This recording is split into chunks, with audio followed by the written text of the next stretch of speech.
હરે Krishna. કૃષ્ણાસ cuisine ગુજરાતીમાં આપનું હાર્દિક સ્વાગત કરું છું.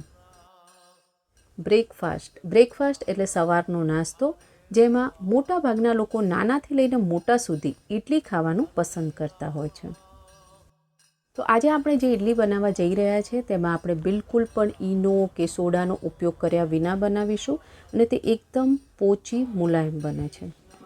આ જે આપણી ઇડલી છે એ નો ફેલ રેસીપી છે. તમે એક વખત બનાવશો તો હંમેશા આ જ રીતે બનાવવાનું પસંદ કરશો.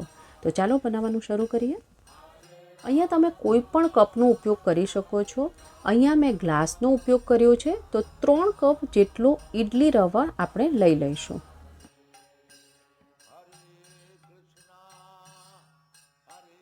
અને આ ત્રીજો ગ્લાસ, તો 3 ગ્લાસ જેટલો મેં અહીંયા રવો લીધો છે. તમે કપનું માપ પણ લઈ શકો છો મેં કીધું તે પ્રમાણે. આ ઇડલી રવો છે, આ નોર્મલ રવો કે સોજી નથી.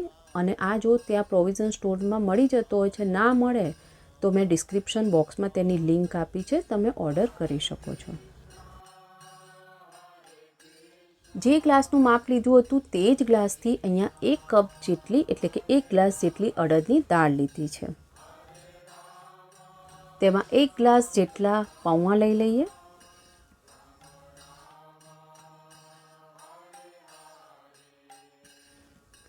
હવે આ જે ઇડલી રવો છે તેમાં આપણે પાણી ઉમેરી અને સરસ 2 વખત ધોઈ લેવાનું છે. એમાં જે પણ કચરો કે માટી હોય તે બધું જ સરસ રીતે ધોવાઈ જાય, તેથી તેને 2 થી 3 વખત ધોઈ લેવાનું છે.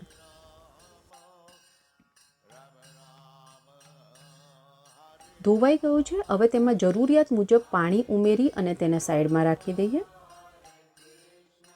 અડદની દાળ અને પૌવા લીધા છે, તેમાં પણ પાણી ઉમેરીએ અને 2 વખત તેને ધોઈ લેવાનો છે.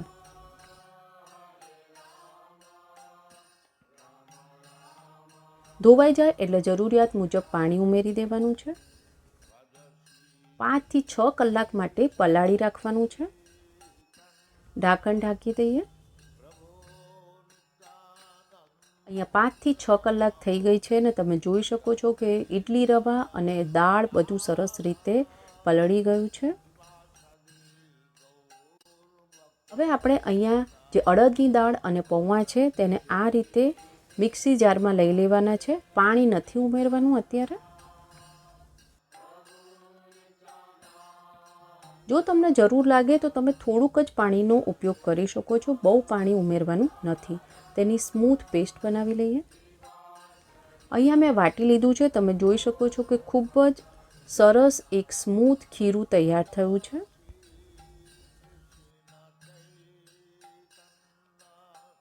હવે તેને એક મોટા તપેલીમાં કાઢી લઈએ. તો અડદની દાળ અને પૌવાનું ખીરું તૈયાર છે. હવે આપણે જે ઇડલી રવો પલાળીને રાખ્યો હતો તેને આપણે વાટવાનો નથી. આ રીતે હાથની મદદથી તેને દબાવી અને પાણી નીકાળી અને જે અડદની દાળનું ખીરું તૈયાર કર્યું હતું તેમાં ઉમેરી દેવાનું છે. તો બધું જ ઇડલી રવો આ રીતે તેમાં ઉમેરી દઈએ.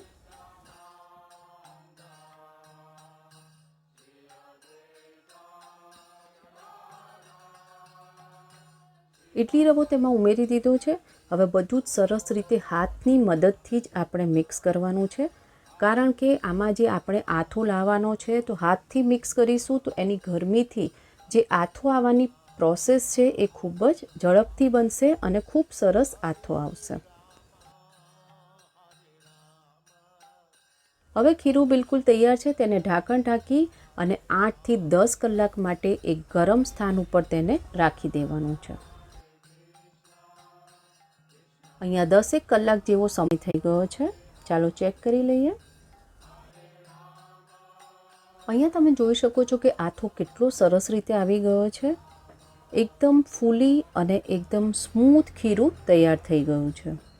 અને હું તમને 100% કહી શકું છું કે આ ખીરુંથી તમે એક વખત ઇડલી બનાવશો તો ક્યારેય તમે બહારથી ખીરું લઈને ઇડલી બનાવવાનું પસંદ નહીં કરો.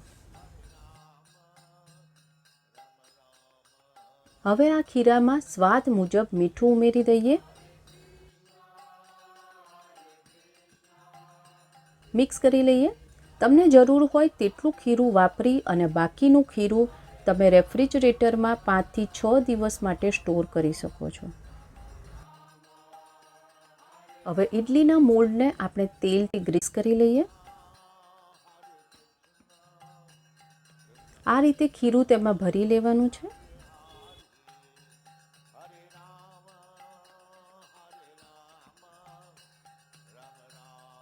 હવે 15 થી 20 મિનિટ માટે મીડિયમ ફ્લેમ પર ઇડલીને સ્ટીમ કરી લેવાની છે.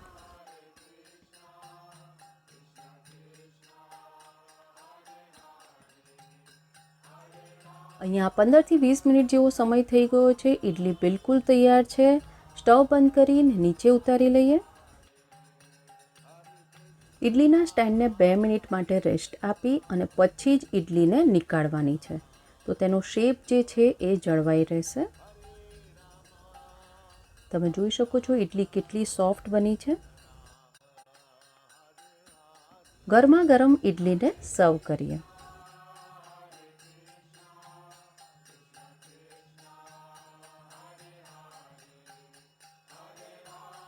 ઇડલીને આપણે ચટણી અને ઇડલી પોળી સાથે સર્વ કરી છે. બંનેની રેસીપી આપણે આગળ વિડીયોમાં જોઈશું.